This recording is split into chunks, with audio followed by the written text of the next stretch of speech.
আসসালামু আলাইকুম। আমি ডক্টর মনিরুল ইসলাম চয়ন, নিয়মিত চেম্বার করছি মেডিকেয়ার ডায়াগনস্টিক অ্যান্ড হসপিটাল এবং কামরাঙ্গীরচর ডায়াবেটিস সেন্টারে। এখানে নিয়মিত আমি ডায়াবেটিস এবং মেডিসিনের পেশেন্ট দেখে থাকি প্রতিদিন সন্ধ্যা 6টা থেকে রাত 10টা, শুক্রবার ও শনিবার বাদে। আমার আগের ভিডিওতে আমরা ডায়াবেটিস ডায়াগনোসিস এবং ডায়াবেটিসের উপসর্গ নিয়ে কথা বলছিলাম। আজকের ভিডিওতে আমরা ডায়াবেটিসের প্রকারভেদ নিয়ে আলোচনা করব। ডায়াবেটিসের প্রকারভেদ আলোচনা করার আগে আমি যদি জেনারেলভাবে ডায়াবেটিস জিনিসটা কি সেটা একটু বলি, সবাই ডায়াবেটিসটা জানতে এবং প্রকারভেদগুলো বুঝতে সুবিধা হবে। ডায়াবেটিস কি? আমরা প্রতিনিয়ত যে খাবার গ্রহণ করি, খাবারগুলোর মধ্যে শর্করা, আমিষ, চর্বি জাতীয় খাবার, ভিটামিন, মিনারেলস, পানি জাতীয় খাবার, তাই তো? এই 6 উপাদান খাবারই আমরা গ্রহণ করি। এর মধ্যে আমাদের বাংলাদেশের প্রেক্ষিতে আমরা সাধারণত শর্করা জাতীয় খাবারটাই বেশি গ্রহণ করি। শর্করা বলতে যেমন ভাত, আলু, রুটি, মিষ্টান্ন জাতীয় খাবার, সেগুলাই বুঝি। আমাদের এই শর্করা খাবার যখন আমরা গ্রহণ করি, এই শর্করা জাতীয় খাবারগুলা বিভিন্ন মেটাবলিক প্রক্রিয়ার মাধ্যমে ভেঙে গ্লুকোজ বা চিনিতে রূপান্তরিত হয়। আমাদের শরীরে অগ্ন্যাশয় নামক একটি অঙ্গ আছে, তা থেকে ইনসুলিন নিঃসরণ হয়। এই ইনসুলিনের কাজ এই গ্লুকোজ বা চিনিটাকে নিয়ন্ত্রণ রাখা। যাদের শরীরে ইনসুলিনের ঘাটতি থাকবে অথবা ইনসুলিনের কার্যক্ষমতা হ্রাস পাবে, তখন কি হবে? ইনসুলিন গ্লুকোজ মেটাবলিজম করতে পারবে না, গ্লুকোজের মাত্রা নিয়ন্ত্রণ করতে পারবে না, তখনই রক্তে সুগারের মাত্রা বেড়ে যাবে। এর নামই ডায়াবেটিস।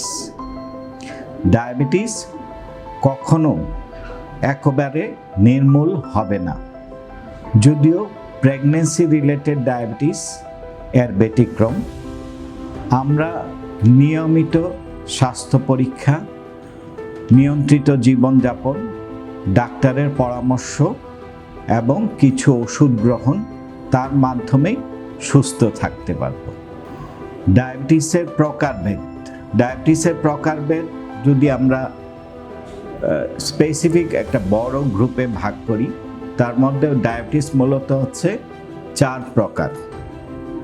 একটি type 1 diabetes, number 2 type 2 diabetes, number 3 gestational diabetes মানে প্রেগন্যান্সিতে ডায়াবেটিস, নাম্বার 4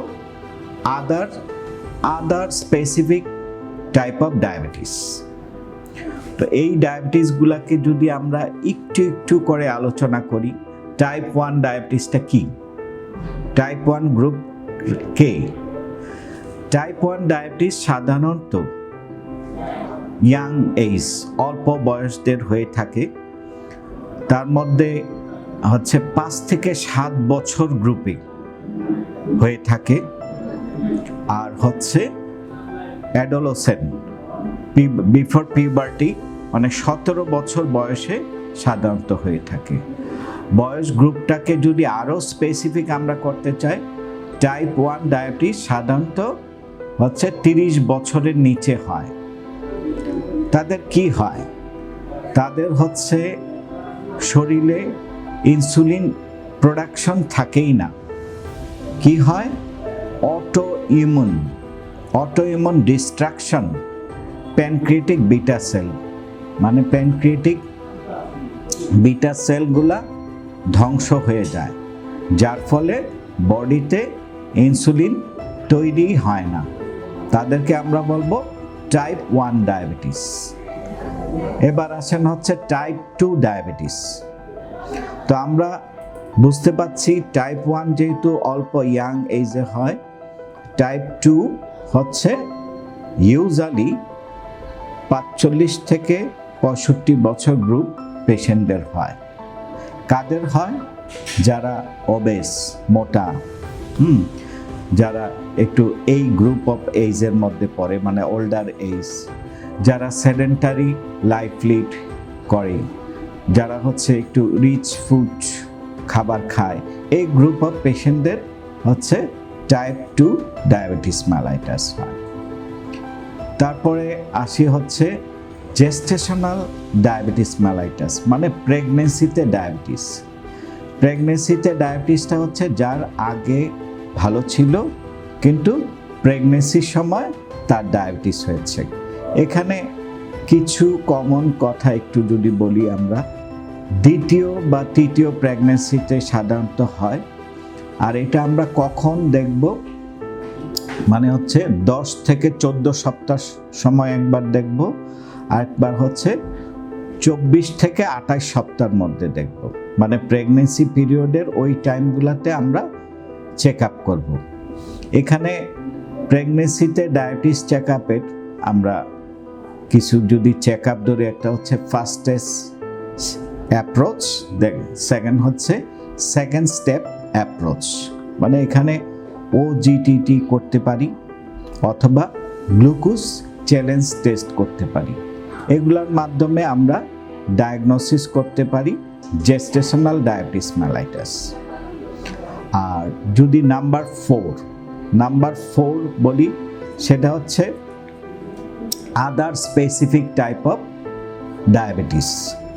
কারো হচ্ছে অনেক বড় পেটের অপারেশন হয়েছে, অ্যাবডোমিনাল সার্জারি হয়েছে, ওই সার্জারি করতে যে প্যানক্রিয়াসটা ইনজুরি হয়েছে, প্যানক্রিয়াস ইনজুরি হওয়ার ফলে তার ইনসুলিন নিঃসরণ হচ্ছে না, তখন তার ডায়াবেটিস হয়ে গেল। এটাকে বলে আয়াট্রোজেনিক। এছাড়া আছে হচ্ছে প্যানক্রিয়েটিক ক্যালসিফিকেশন, প্যানক্রিয়াসে স্টোন হলো, টিউমার হলো। এছাড়া বিভিন্ন ধরনের লিভারের অসুখ আছে, এছাড়া বিভিন্ন ধরনের হরমোনের অসুখ আছে। এছাড়া দীর্ঘদিন কেউ যদি একই মাত্রায় অথবা দীর্ঘদিন কেউ যদি ওষুধ সেবন করে, তাদেরও ডায়াবেটিস হতে পারে। সো আজকের এই ভিডিওতে আমরা জানলাম হচ্ছে ডায়াবেটিস মূলত 4 প্রকার। আশা করি সবার এই ভিডিওটি কাজে লাগবে। সবাইকে ধন্যবাদ।